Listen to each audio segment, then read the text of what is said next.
whatever the F you want to do. Tell people you don't like them enriching whatever the hell they want to enrich, or mine whatever the hell you don't want them to mine. That's fine, because that's the Middle West. That's on your soil. You have absolutely no right to go to somebody else's soil and tell them, I don't feel safe on my soil because you're doing this on your soil. You just have absolutely no right. And I don't care if you have the means to enforce it. That does not mean you're in the right. You're still a bad guy. And you will get resistance from anywhere and everywhere you look and approach. You will be resisted. Well, TLX, they don't want Sharia law in the West, right? But at the same time, the Middle East do not want the Western values or laws. So, I don't know. I don't care what they want to do in the Middle West, but eventually my Middle East is going to be left alone, whether they like it or not. Now, Iran wanted to make it clear to the American people that Trump is lying when he says, oh, they're begging for a ceasefire. They really want a ceasefire, blah, blah, blah, blah, blah.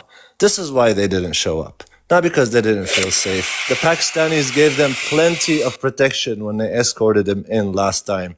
They would have been easily able to provide them the same protection, escorted them in and out this time as well. But Trump keeps lying. He keeps lying about the situation. He keeps making up a scenario for the American people to make them think that, oh, they're begging us to stop, where it's the other way around. He's been begging Iran to make some kind of deal.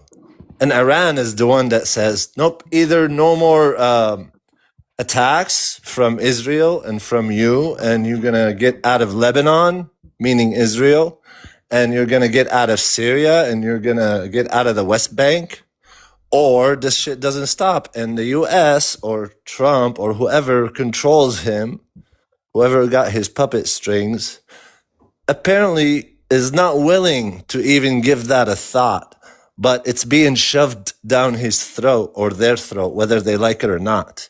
And it's going slowly, and every little bit they let it slip down a little bit more, and then they lie to the people and they lie to the masses, and then Iran pushes it down a little bit more, and then they go and they make up more lies to the masses, and again it comes down to, who the F do you all think you are to even have an opinion on what happens on foreign soil on a continent that you don't even have a visa to go to?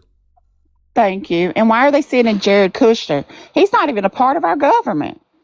He's a son-in-law of Donald Trump. He has nothing to do with the American government. Why is he going to negotiations? He was appointed to be in that role, ma'am. When? Are you brand new? Okay, I'll look it up, and if you're right, I'll apologize. 1 second. They've actually opened up investigations against Jared Kushner for doing illegal trades and negotiations for business while during peace negotiations. They violated something article, I couldn't tell you what, but Congress is investigating his actions during this time. I also wanted to say this. I don't know why when people start debating on this issue, you hear people asking others, are you American? Look, you can be patriotic and you question what your government does. When you question the actions of your government, it doesn't mean you're less patriotic. It means you care. I wouldn't want my government to be involved in wars that don't make sense and wars that don't benefit me. So and this also goes to these people who are saying, now we can see that there are more ships coming over to the United States to buy the oil, but they can never replace the oil that comes from through the Strait of Hormuz. It is 22%, right, of the global supply. And by so doing, it is also hurting itself because it needs the Middle East to prop up its dollar, right? It really needs the petrodollar. So I don't know how anybody sees this is beneficial. And even if they say some few vessels are going there to buy some oil, you don't even have enough oil for them, right? And I mean, America's decision. How is it even going to benefit?